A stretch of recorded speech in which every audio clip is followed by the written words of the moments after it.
start now.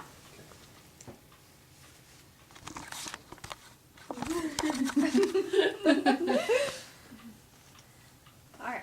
American rodeo is the vibrant, authentic legacy of the working cowboy. Richard C. Rattenberry said that in the book called Arena Legacies. Today, I'm going to inform you about the exciting sport of rodeo. Many of you, I'm sure, have gone to rodeos and kind of know how the events go, or maybe know someone who does rodeo. And then I'm sure there's a lot of you that just like to dress up in your Western attire and go watch the cowboys get bucked off of bulls. But I encourage you to listen because I think that you'll have a better perspective about the sport of rodeo and its events. I grew up with rodeo as a big part of my life. I competed in the barrel racing, and I do team roping mostly for fun. I got a lot of my information on the history of rodeo from some books I read and some websites as well. So first I want to start off and talk to you about the history of rodeo, and then we're going to talk about the timed events, and lastly we'll talk about the rough stock events in rodeo.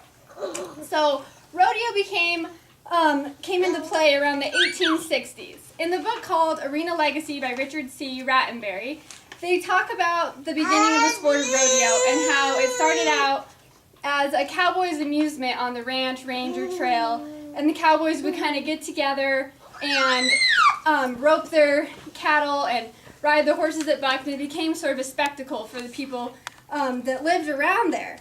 So the first events in rodeo were saddle bronc riding and the roping events. The word rodeo comes from the Spanish word rodear, which means to surround or encircle. The first annual rodeo ever held was in Prescott, Arizona, and it's called the Prescott Frontier Days Rodeo in 1988, and it was on July 4th. I got that from the website www.worldoldeστrodeo.com. At that rodeo, they started what's called the Rules of Rodeo Attire. And the rule states that no cowboy will be entered who is not willing to wear his big hat and boots at all times. That's from the book Rodeo History and Legends by Bob Jordan. So Western wear and Western attire then and now is basically the same. You have to wear your cowboy hat, your boots, and a long sleeve button-up shirt to all the professional rodeos that you enter. We just talked about the history of rodeo, and now we're going to talk about the timed events. So I want to talk about the team roping, tie-down roping, and the steer wrestling first, and just kind of say that this event, they have what's called a barrier, and you have to give your animal a head start. If you break the barrier, it's a plus 10 seconds to your time. So in the tie-down roping, which is also known as the calf roping, the roper comes out of the box, ropes the calf, gets off of his horse, and has to tie up 3 legs of the calf, and the calf has to stay tied for 6 seconds. The next event that I'm going to tell you about is the team roping, and in the team roping, they have a header and a heeler, and this is a team roping rope. Just going to kind of show you that. And the header ropes the head or the horns or around the neck of the steer, and the heeler has to rope the back 2 feet. If you miss a leg and you only rope 1 foot, it's a plus 5 seconds to your time. So you want to catch both feet, and if the heeler misses both feet, it's an automatic no time. The next event is the steer wrestling, and in the steer wrestling, the cowboy has to jump off of his horse onto the steer and flip it over onto his back to get a time. I just want to point out that these steers weigh about 500 to 600 pounds, so this event takes a lot of athletic ability and strength. The last timed event that I want to talk about is the barrel racing. And in the barrel racing, it's the only women's event in professional rodeo.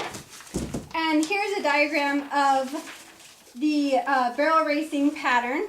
You go in what's called the cloverleaf pattern, go around the barrels like this, and if you knock a barrel over, it's a plus 5 seconds to your time. So you really want to keep all the barrels standing, and it's a speed event, and these horses are very athletic and need a lot of speed to do this event. So we just talked about the timed events, and now we're going to talk about the rough stock events. Rough stock events are the saddle bronc riding, bareback riding, and bull riding. All 3 of these events use what's called the 50-50 score system.